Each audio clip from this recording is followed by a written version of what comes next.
Welcome to Vidya Commerce Academy. Realisation account, capital account, bank account 8 മാർക്കിന്റെ question ആണ്. Realisation account dissolution എന്ന ചാപ്റ്ററിലേതാണ്. Firm മുഴുവനായിട്ടും നിർത്തി പോകുമ്പോഴാണ് ഡിസൊല്യൂഷൻ എന്ന് പറയുന്നത്. അപ്പോൾ ഫേമിലുള്ള അസറ്റുകളെല്ലാം വിറ്റ് ലയബിലിറ്റീസ് കൊടുത്തു തീർക്കുന്നതിന് വേണ്ടിയിട്ട് നമ്മൾ പ്രിപ്പയർ ചെയ്യുന്ന അക്കൗണ്ടാണ് റിയലൈസേഷൻ അക്കൗണ്ട് എന്ന് പറയുന്നത്. ഇതിന്റെ റിയലൈസേഷൻ പ്രോഫിറ്റ് ആണെങ്കിലും ലോസ് ആണെങ്കിലും അത് പാർട്ട്നേഴ്സ് ക്യാപിറ്റൽ അക്കൗണ്ടിലേക്ക് ട്രാൻസ്ഫർ ചെയ്യും. ഇവിടെ ബാലൻസ് ഷീറ്റ് അല്ല പ്രിപ്പയർ ചെയ്യുന്നത്, അത് പ്രത്യേകം ഓർത്തു വെച്ചോണം. ഒരു ഫേം മുന്നോട്ട് പോകുന്നുണ്ടെങ്കിൽ മാത്രമേ അവിടെ ബാലൻസ് ഷീറ്റിന്റെ ആവശ്യം വരുന്നുള്ളൂ. ഫേം നിർത്തിപ്പോകുമ്പോൾ ബാലൻസ് ഷീറ്റിന്റെ ആവശ്യമില്ല. അപ്പൊ ഇവിടെ പ്രിപ്പയർ ചെയ്യേണ്ടത് ബാങ്ക് അക്കൗണ്ട് ആണെന്നുള്ളത് ഓർത്തു വെക്കുക.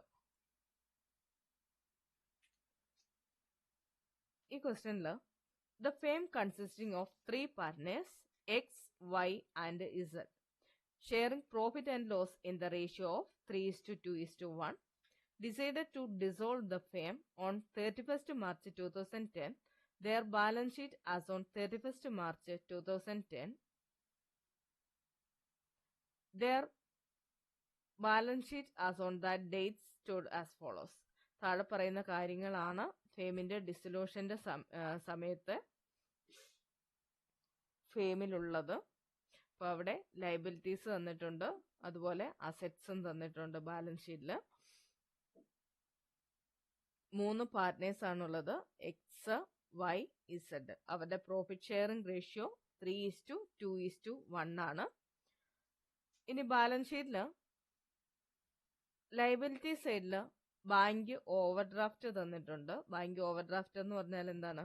ആ ബാങ്കിൽ നിന്ന് അക്കൗണ്ടിലുള്ളതിനേക്കാൾ കൂടുതൽ നമ്മൾ ക്യാഷ് എടുക്കുന്നതിനെയാണ് ബാങ്ക് ഓവർ ഡ്രാഫ്റ്റ് എന്ന് പറയുന്നത്. അതുപോലെ ക്രെഡിറ്റേഴ്സ് തന്നിട്ടുണ്ട്, provident fund, X loan, Mrs Z loan, capital. അതുപോലെ അസറ്റ് സൈഡിൽ cash at bank, debtors less provision, stock, investment, patent, goodwill. ഇത്രയും കാര്യങ്ങൾ ബാലൻസ് ഷീറ്റിൽ തന്നിട്ടുണ്ട്. അഡീഷണൽ ഇൻഫർമേഷനകത്ത് തന്നിരിക്കുന്നത് the asset realised as follows: debtors 19,500, stock 17,000, patent and goodwill found valueless. The bank overdraft is cleared and creditors were settled for 21,000. Z agreed to discharge Mrs. Z's loan. Realization expense amounted to 3,250. Prepare the necessary accounts to close the books of the firm. അപ്പോൾ ഇവിടെ ശ്രദ്ധിക്കുക, necessary accounts എന്നേ പറഞ്ഞിട്ടുള്ളൂ. അപ്പോൾ നിങ്ങൾ realisation account, partners capital account, bank account, ഈ 3 അക്കൗണ്ടും ഇവിടെ പ്രിപ്പയർ ചെയ്യണം.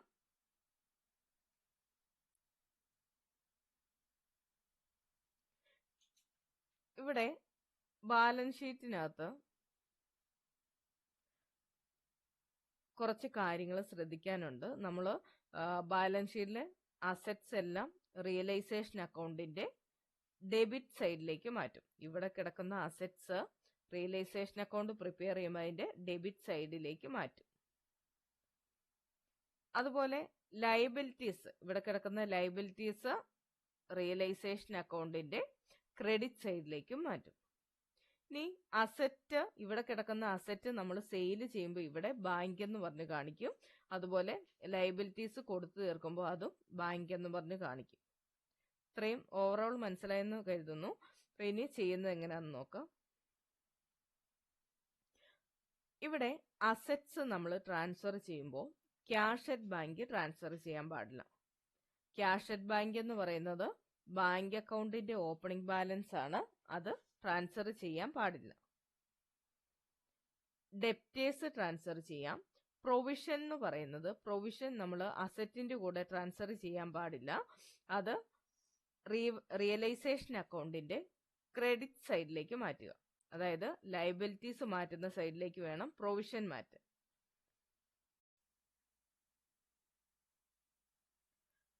നെക്സ്റ്റ് ഇവിടെ അഡീഷണൽ ഇൻഫർമേഷനകത്ത് പറഞ്ഞിട്ടുണ്ട്, റിയലൈസേഷൻ എക്സ്പെൻസ് എമൗണ്ടഡ് ടു 3,250.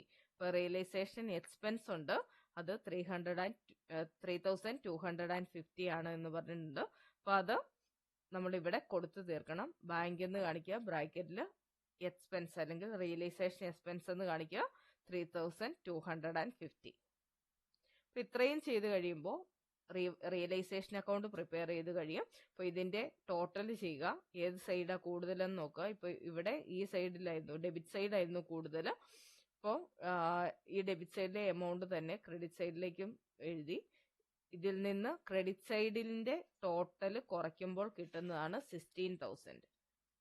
ആ 16,000 ആണ് നമ്മളിവിടെ 3:2:1 എന്ന് പറയുന്ന റേഷ്യോയിൽ ഡിസ്ട്രിബ്യൂട്ട് ചെയ്തിരിക്കുന്നത്. അപ്പൊ ഇവിടെ ഡെബിറ്റ് സൈഡിന്റെ ടോട്ടൽ ഹൈ ആയതുകൊണ്ട് ഇവിടെ ലോസ് ആണ് വന്നത്. റിയലൈസേഷൻ അക്കൗണ്ടിൽ നമുക്ക് ലോസ് ആണ് കിട്ടിയിരിക്കുന്നത്. Next partners capital account. Partners capital അക്കൗണ്ടിൽ ഇവിടെ ബാലൻസ് ഷീറ്റിനകത്ത് നമുക്ക് ക്യാപിറ്റൽ തന്നിട്ടുണ്ടായിരുന്നു. അതാണ് ഓപ്പണിംഗ് ബാലൻസ് ആയിട്ട് എഴുതേണ്ടത്. Opening balance X Y Z, ഈ 10,000, 8,000, 5,000 അതാണ് കാണിക്കേണ്ടത്.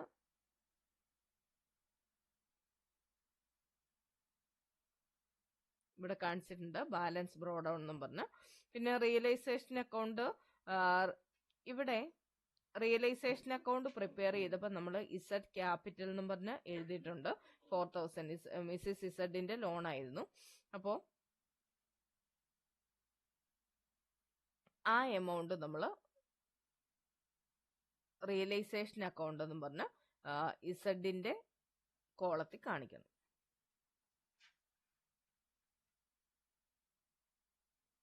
നെക്സ്റ്റ്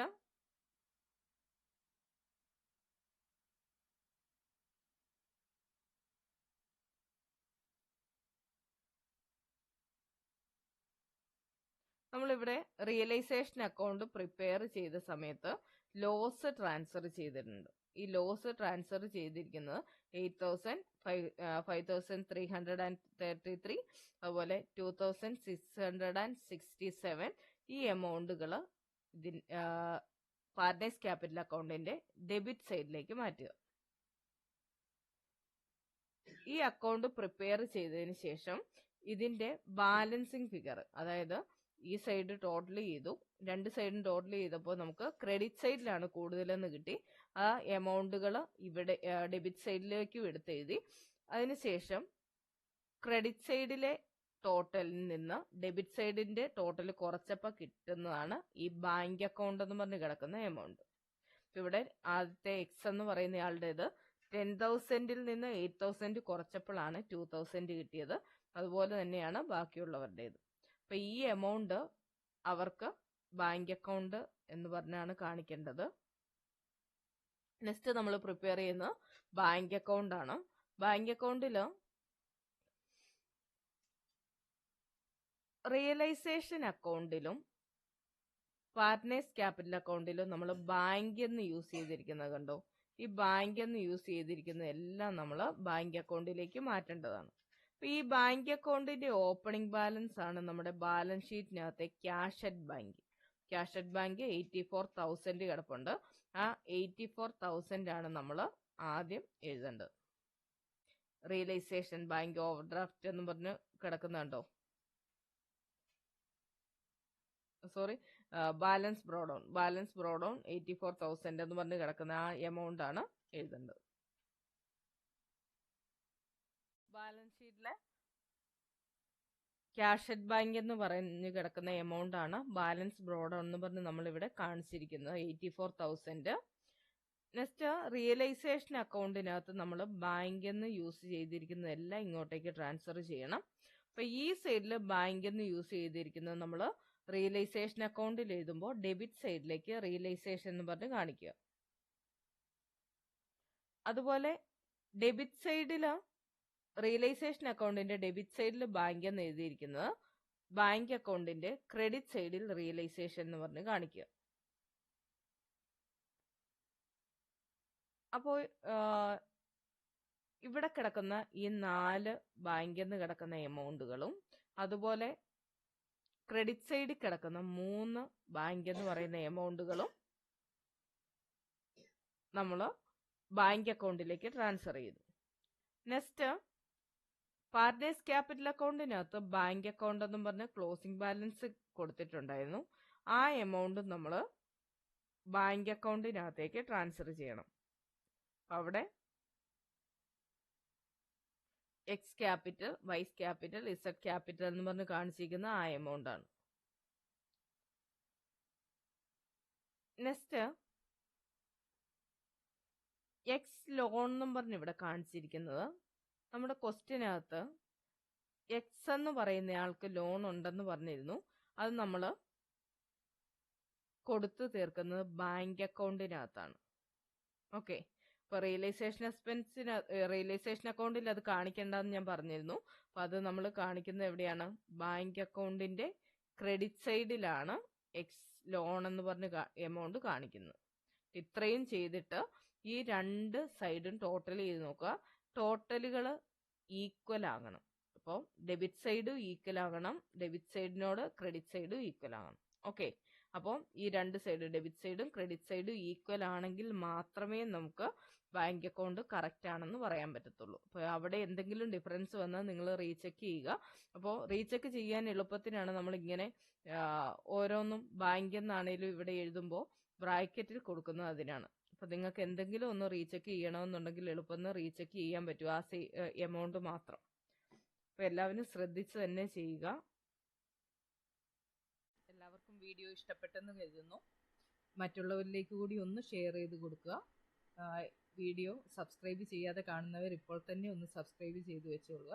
എങ്കിലേ നിങ്ങൾക്ക് തുടർന്നും ഇടുന്ന വീഡിയോസ് ലഭ്യമാകത്തുള്ളൂ. Thank you.